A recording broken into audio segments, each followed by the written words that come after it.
If you're looking to braise some beef for dinner while saving some bucks in the process, look no further than this cut that lots of home cooks ignore. If you've been to the supermarket butcher section lately, you know beef is not exactly cheap. One way to keep costs down, though, is to opt for less expensive cuts of beef and cook them appropriately. No matter how skilled you are at grilling, cuts like shin meat or rump steak won't magically transform into filet mignon. Braising these tougher cuts can help make them tender. Chuck roast is arguably the go-to choice for braising, but it's not the only option. One underrated cut ideal for braising is the beef neck. It's sometimes maligned as a tougher and chewier cut because it comes from a highly active part of the cow. And if you try to cook it like steak, it will likely be a serious workout for your jaw. I don't want to be critical, but this is very chewy. Cool. You're eating a hand towel. But if you cook it low and slow, either in a Dutch oven or a slow cooker, beef neck develops a deep, rich flavor. This method makes it a budget-friendly choice without compromising on taste. The standard advice for cooking cheaper cuts like beef neck is to slow cook them in recipes like pot roast or buff bourguignon. This slower method makes them tender and juicy, eliminating the chewiness. The beef neck, with its tendons and bones, is fundamentally unsuitable for quick and hot cooking methods like frying or grilling. Professional recommendations for cooking beef neck almost always suggest braising or stewing. Though these methods both employ a low and slow approach, they differ in the amount of liquid used. Stewing involves more liquid, like water or stock, whereas braising requires the meat to be only partially covered. Beef neck, like other tough cuts, contains a lot of collagen. When cooked in liquid, this collagen dissolves, so the meat fibers can break apart and become tender.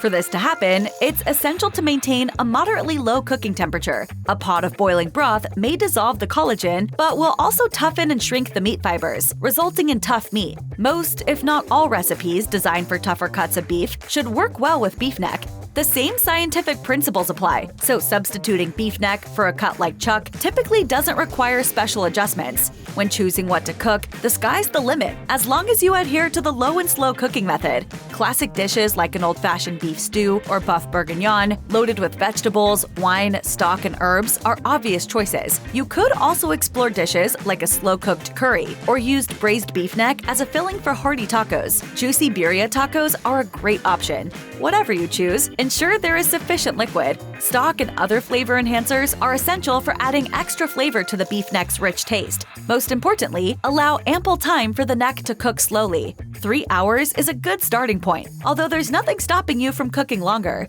As an example, let's look at Julia Child's famous buff bourguignon. And it should cook very, very slowly, just at the bare simmer. All ingredients will stay the same, except for the beef cut.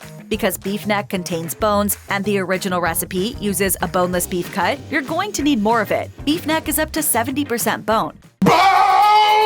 So this could mean up to 3 times the weight. Child's recipe calls for 2 pounds of chuck, so you may need up to 6 pounds of neck. You might be worried about how much this will cost, but don't worry. Beef neck is a much cheaper cut. Ask your butcher about it. If the neck cuts on offer are on the meaty side, you can get away with less. Most of the process of cooking Child's buff bourguignon will be the same as if you use chuck. But at some point, you have to decide whether or not to remove the bones. Bourguignon is typically boneless, but slow braising it with the bones in will give it a richer flavor. You could remove them at the end, but this will be a finicky process of pulling them out of the stew. Whichever you choose, it should still be a deliciously beefy meal made even better by using this undervalued cut of meat.